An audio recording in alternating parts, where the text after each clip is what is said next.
পহেলা November Khulna জেলা আধুনিক কারাগারে বন্দী স্থানান্তর শুরু করতে যাচ্ছে কারা কর্তৃপক্ষ। প্রথম ধাপে ১০০ বন্দী স্থানান্তরের মধ্য দিয়ে কার্যক্রম শুরু হবে। গণপূর্ত অধিদপ্তর বলছে, কারা কর্তৃপক্ষকে সবকিছু বুঝিয়ে দেওয়া হয়েছে, তবে কিছু কাজ এখনো চলমান। খুলনা থেকে শেখ রাসেলের তোলা ছবিতে বাবুল আক্তারের রিপোর্ট। খুলনার সিটি বাইপাস সড়কে প্রায় ৩০ একর জমির উপরে নতুন কারাগার নির্মাণ করা হয়েছে।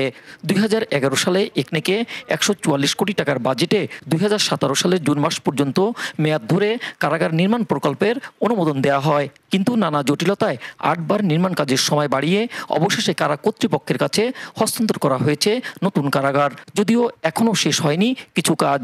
প্রকল্পটি শুরু হয়েছে ২০১১ সাল থেকে। কাজটি ডিপিপির অঙ্গ অনুযায়ী সুসম্পন্ন করতে ২০২৪ জুন লেগে যায় এবং ২০২৪ জুনের মধ্যে আমরা সফলভাবে প্রত্যেকটা অঙ্গের কার্যক্রম সুসম্পন্ন করেছি। ছোট বড় ৬৪টা ভবনেরই কাজ সম্পন্ন এবং জেল কর্তৃপক্ষকে আমরা ইতিমধ্যে বুঝিয়ে দিয়েছি।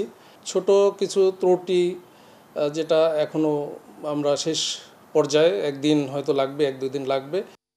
২ দফা সংশোধনের কারণে এই প্রকল্পের ব্যয় ২৮৮ কোটি টাকা বৃদ্ধি পেয়েছে। এতে চরম ক্ষোভ প্রকাশ করেন নাগরিক নেতারা। এই টাকাটা একটা অপচয় এবং এটা যদি যথাসময়ে ঠিকমতো হতো তাহলে আরেকটা জেলখানার নতুন বা আরেকটা প্রকল্প তৈরি হতো। প্রকল্প গ্রহণ করা হলো, তার কাজের মেয়াদ বৃদ্ধি করা হলো ৮ বার এবং তার খরচ বৃদ্ধি করা হলো ২ বার।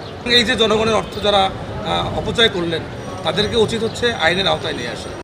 কারা কর্তৃপক্ষরা জানান, মেট্রোপলিটন এলাকার বন্দীরা পুরনো কারাগারে এবং জেলা এলাকার বন্দীদের নতুন কারাগারে রাখা হবে। তবে এ কারাগারে বন্দী হস্তান্তরের পর পুরনো কারাগারের অতিরিক্ত চাপ অনেকটাই কমে যাবে। আমাদের একটা সিদ্ধান্ত ছিল যে কারাগার দুইটাইতে ব্যবহৃত হবে।